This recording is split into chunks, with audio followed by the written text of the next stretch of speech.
ಸಚಿವ ನಾಗೇಂದ್ರ ರಾಜೀನಾಮೆಗೆ ಬಿಜೆಪಿ ಬಿಗಿಪಟ್ಟನ್ನ ಹಿಡಿದಿತ್ತು. ಅಧಿವೇಶನ 13ನೇ ತಾರೀಕು ಆರಂಭ ಆದಾಗಿನಿಂದಲೂ ಕೂಡ ನಾಗೇಂದ್ರ ವಿಚಾರದಲ್ಲಿ ಅಧಿವೇಶನ ನೀರಲ್ಲಿ ಹೋಮ ಮಾಡಿದ್ದಾಯಿತು. ಆ ಅಧಿವೇಶನ ಸಂಪೂರ್ಣವಾಗಿ ನಾಗೇಂದ್ರ ಅವರಿಗೋಸ್ಕರನೇ ಬಲಿಯಾಗಿದ್ದನ್ನ ಕೂಡ ನೋಡಿದ್ವಿ. ಈಗ ಅದರ ಮುಂದುವರೆದ ಭಾಗವಾಗಿ ಪಾದಯಾತ್ರೆಯನ್ನ ಕೂಡ ಈಗ ಆಲ್ರೆಡಿ ಬಿಜೆಪಿ ಘೋಷಣೆ ಮಾಡಿರುವಂತದ್ದು, ಬಿಜೆಪಿ ಬಿಗಿಪಟ್ಟನ್ನ ಹಿಡಿದಿರುವಂತದ್ದು. ನಾಗೇಂದ್ರ ಅವರು ರಾಜೀನಾಮೆ ಕೊಡುವಂತ ಸಾಧ್ಯತೆ ಇದೆ ಅಂತ ಹೇಳಲಾಗ್ತದೆ. ನಾಳೆ ಸಂಜೆನೆ ನಾಗೇಂದ್ರ ರಾಜೀನಾಮೆ ಕೊಡ್ತಾರಾ ಅಂತ.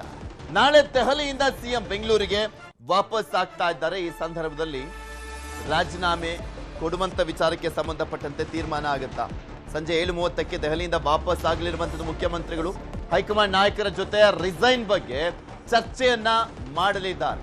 ಹೀಗಾಗಿ ನಾಳೆಯೇ ನಾಗೇಂದ್ರ ರಾಜೀನಾಮೆ ಭವಿಷ್ಯ ನಿರ್ಧಾರವಾಗುವಂತ ಚಾನ್ಸಸ್ ಇದ್ದಂತೆ ಕಾಣಿಸ್ತಾ ಇದೆ. ಆಕ್ಚುಲಿ ಒಂದು ಇಬ್ಬರನ್ನ ಕೈ ಬಿಟ್ಟು ಒಂದು 3 ಜನನ ಸಂಪುಟಕ್ಕೆ ಸೇರಿಸ್ಕೊಬೇಕು ಅಂತಿತ್ತು. ಈಗ ನಾಗೇಂದ್ರ ರಾಜೀನಾಮೆ ಕೊಟ್ಟಿದ್ದೆ ಆದ್ರೆ ಹೇಳ್ತಾ ಇಲ್ವಲ್ಲ, ರೋಗಿ ಬಯಸಿದ್ದು ವೈದ್ಯ ಹೇಳಿದ್ದು ಎಲ್ಲದಕ್ಕೂ ಕೂಡ ಮ್ಯಾಚ್ ಆಗ್ಬಿಡುತ್ತೆ. ಈಗಾಗಲೇ ರಾಜೀನಾಮೆಯ ಸುಳಿವನ್ನ ಕೊಟ್ಟಿರುವಂತದ್ದು ಸಿಎಂ. ಪಕ್ಷ ಹೇಳಿದಂತೆ ಎಲ್ಲರೂ ಕೇಳ್ತಾರೆ ಅಂತ ಹೇಳಿದ್ದಾರೆ ಡಿ.ಕೆ. ಶಿವಕುಮಾರ್ ಅವರು. ನಾಳೆ ಸಂಜೆ ಒಳಗಾಗಿ ರಾಜೀನಾಮೆ ನಿರ್ಧಾರ ಆಗುವಂತ ಸಾಧ್ಯತೆ ಇರುವಂತದ್ದು. ರಾಜೀನಾಮೆ ಕೊಟ್ಟಿದ್ದೆ ಆದ್ರೆ ನಾಗೇಂದ್ರ, ಡಿ.ಕೆ. ಶಿವಕುಮಾರ್ ಅವರ ಸರ್ಕಾರದ ಮೊದಲ ವಿಕೆಟ್ ಪತನ ಇದು.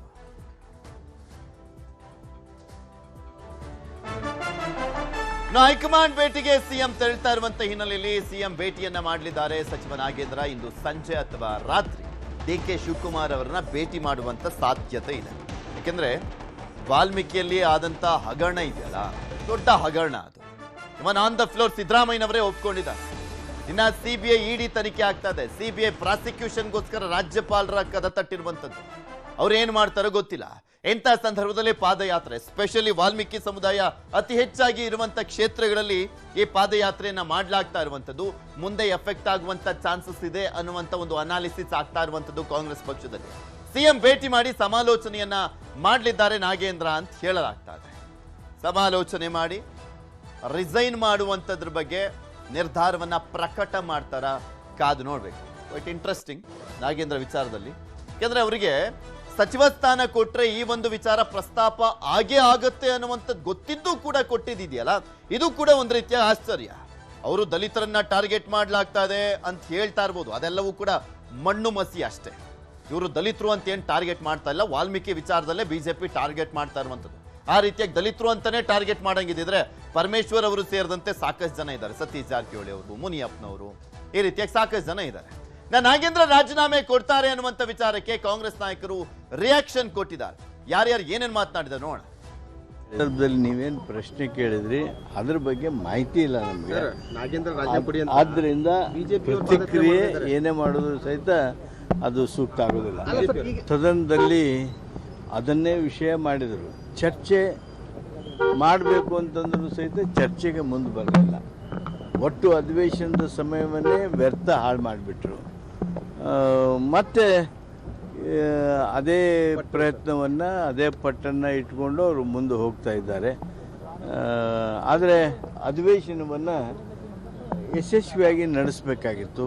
ಬರಗಾಲದ ಬಗ್ಗೆ ಚರ್ಚೆ ಆಗಬೇಕಾಗಿತ್ತು, ಬಿಡದಿ ಬಗ್ಗೆ ಚರ್ಚೆ ಆಗಬೇಕಾಗಿತ್ತು, ಹಲವು ಸಮಸ್ಯೆಗಳೇನಿದ್ವು ಅದ್ರ ಬಗ್ಗೆ ಚರ್ಚೆ ಆಗಬೇಕಾಗಿತ್ತು. ಅದನ್ನು ಮಾಡಲಿಲ್ಲ. ಮಾಡೋದರಲ್ಲಿ ವಿಪಕ್ಷಗಳು ನೋಡಿ, ಅದು ನಮ್ಮ ಕಾಂಗ್ರೆಸ್ ಪಕ್ಷದ ಹೈಕಮಾಂಡಿನ ಮೇಲೆ ಬಿಟ್ಟಿರ್ತಕ್ಕಂಥದ್ದು. ನೋಡಿ, ಅದು ನಮ್ಮ ಕಾಂಗ್ರೆಸ್ ಪಕ್ಷದ ಹೈಕಮಾಂಡಿನ ಮೇಲೆ ಬಿಟ್ಟಿರ್ತಕ್ಕಂಥದ್ದು. ನೋಡಿ, ಅದು ನಮ್ಮ ಕಾಂಗ್ರೆಸ್ ಪಕ್ಷದ ಹೈಕಮಾಂಡಿನ ಮೇಲೆ ಬಿಟ್ಟಿರ್ತಕ್ಕಂಥದ್ದು. ನೋಡಿ, ಅದು ನಮ್ಮ ನೋಡ್ತಾ ಇದೀವಲ್ಲ, ಸ್ಪೆಷಲಿ ಆಲ್ಮೋಸ್ಟ್ ಎಲ್ಲ ಇವನ್ ಸತೀಶ್ ಜಾರಕಿಹೊಳಿ ಅವರು ಸೇರಿದಂತೆ ಎಲ್ಲರೂ ಕೂಡ ಮಾತನಾಡ್ತಾ ಇದ್ರು. ಎಲೆಕ್ಷನ್ ಇರೋದೇ ಇನ್ನು 1.5 ವರ್ಷ. ಈ ಸಂದರ್ಭದಲ್ಲಿ ಇಂಥ ವಿಚಾರಗಳು ಸಹಜವಾಗಿ ವಿರೋಧ ಪಕ್ಷಗಳಿಗೆ ಅಸ್ತ್ರ ಆಗುತ್ತೆ. ಈ ಲಾಭವನ್ನ ನಾವು ಕೂಡ ಮಾಡ್ಕೊಂಡಿದ್ವಲ್ಲ ಲಾಸ್ಟ್ ಟೈಮು ಅಂತ ಹೇಳ್ತಾ ಇದ್ರು. ಇದೆಲ್ಲದ್ರ ಬಗ್ಗೆ ಇನ್ನಷ್ಟು ಡೀಟೇಲ್ಸ್ ಅನ್ನ ಪಡ್ಕೊಳ್ತಾ ಹೋಗೋಣ. ನಮ್ಮ ಪ್ರತಿನಿಧಿ ಕಾರ್ತಿಕ್ ನಮ್ಮ ಜೊತೆ ನೇರ ಸಂಪರ್ಕದಲ್ಲಿ ಜಾಯ್ನ್ ಆಗಿದ್ದಾರೆ. ಕಾರ್ತಿಕ್, ಅಧಿವೇಶನ ಆಯಿತು, ಅದರ ಮುಂದುವರೆದ ಭಾಗವಾಗಿ ಪಾದಯಾತ್ರೆ ಮುಖಾಂತರನೂ ಕೂಡ ಕಾಂಗ್ರೆಸ್ ಸರ್ಕಾರವನ್ನ ಇನ್ನಷ್ಟು ಇಕ್ಕಟ್ಟಿಗೆ ಸಿಕ್ಕಾಕ್ಸುವಂತ ಪ್ರಯತ್ನ ಬಿಜೆಪಿ ಮಾಡ್ತಾ ಇರುವಂತದ್ದು, ಅದಕ್ಕೆ ಯಶಸ್ಸು ಸಿಗ್ತಾ ಇದೆಯಾ ಅಂತ ನಾಗೇಂದ್ರ ಅವರೇ ರಾಜೀನಾಮೆಗೆ ಮುಂದಾಗ್ತಾ ಇದ್ದಾರೆ ಅಂತ ಹೇಳಲಾಗ್ತಾ ಇದೆಯಲ್ಲ, ಯಾವ ರೀತಿಯಾದಂತ ಪ್ರೆಷರ್ ಇದೆ?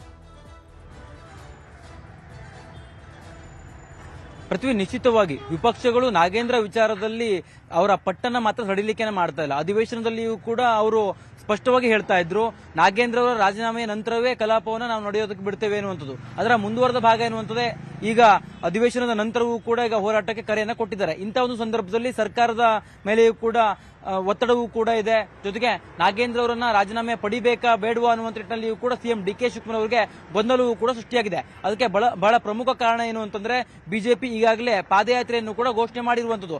ಬಳ್ಳಾರಿ ಭಾಗದಲ್ಲಿ ಮತ್ತೆ ತಮ್ಮ ಪಕ್ಷದ ಸಾಮರ್ಥ್ಯವನ್ನು ಹೆಚ್ಚಳ ಮಾಡಿಕೊಳ್ಳೋದಕ್ಕೆ ಬಿಜೆಪಿಗೆ ಇದೊಂದು ಅವಕಾಶವೂ ಕೂಡ ಆಗತ್ತೆ. ಈ ಒಂದು ಹಿನ್ನೆಲೆಯಲ್ಲಿ ಆ ಒಂದು ಅವಕಾಶವನ್ನ ಮಾಡಿಕೊಡಬಾರದು ಅನ್ನುವಂತ ಒಂದು ನಿಟ್ಟಿನಲ್ಲಿ ಯಾವ ರೀತಿಯ ನಿರ್ಧಾರವನ್ನು ತೆಗೆದುಕೊಳ್ಳಬಹುದು ಅನ್ನುವಂಥ ಲೆಕ್ಕಾಚಾರಗಳನ್ನ ಸಿಎಂ ಡಿ.ಕೆ. ಶಿವಕುಮಾರ್ ಹಾಕ್ತಾ ಇದ್ದಾರೆ. ಇದರ ನಡುವೆ ಇವತ್ತು ಸಂಜೆ ಅಥವಾ ರಾತ್ರಿಯ ವೇಳೆಗೆ ಸಚಿವ ನಾಗೇಂದ್ರ ಅವರು ಸಿಎಂ ಡಿ.ಕೆ. ಶಿವಕುಮಾರ್ ಅವರನ್ನ ಭೇಟಿ ಆಗ್ತಾರೆ ಅನ್ನುವಂಥ ಮಾಹಿತಿಯೂ ಕೂಡ ಲಭ್ಯವಾಗಿದೆ. ಜೊತೆಗೆ ನಾಳೆ ಸಿಎಂ ಡಿ.ಕೆ. ಶಿವಕುಮಾರ್ ಅವರು ದೆಹಲಿಗೆ ಪ್ರಯಾಣವನ್ನು ಕೂಡ ಬೆಳೆಸಲಿಕ್ಕಿದ್ದಾರೆ. ಆ ಸಂದರ್ಭದಲ್ಲಿ ನಾಗೇಂದ್ರ ಅವರ ವಿಚಾರವಾಗಿ ಕರ್ನಾಟಕದಲ್ಲಿ ನಡೆದಿರತಕ್ಕಂಥ ಪ್ರತಿಭಟನೆಗಳಿರಬಹುದು, ಜೊತೆಗೆ ನಾಗೇಂದ್ರ ಅವರನ್ನ ಸಚಿವರಾಗಿ ಉಳಿಸಿಕೊಳ್ಳೋದಕ್ಕೆ ಇರುವಂತಹ ಅವಕಾಶಗಳು ಅಥವಾ ಅವರನ್ನ ಸಚಿವ ಸ್ಥಾನದಿಂದ ಕೈಬಿಟ್ಟಂತ ಸಂದರ್ಭದಲ್ಲಿ ಪಕ್ಷಕ್ಕಾಗುವಂತಹ ಲಾಭ ನಷ್ಟಗಳ ವಿಚಾರಕ್ಕೆ ಸಂಬಂಧಪಟ್ಟಂತೆಯೂ ಕೂಡ ಹೈಕಮಾಂಡ್ ನಾಯಕರೊಂದಿಗೆ ಚರ್ಚೆಯನ್ನು ಮಾಡಲಿಕ್ಕಿದ್ದಾರೆ. ಇದೆಲ್ಲದರ ನಡುವೆ ಸಚಿವ ಸತೀಶ್ ಜಾರಕಿಹೊಳಿ ಅವರು ಕೂಡ ಈಗ ದೆಹಲಿಗೆ ಪ್ರಯಾಣವನ್ನು ಬೆಳೆಸಿದ್ದಾರೆ ಅನ್ನುವಂಥ ಮಾಹಿತಿಯೂ ಕೂಡ ಲಭ್ಯವಾಗಿದೆ.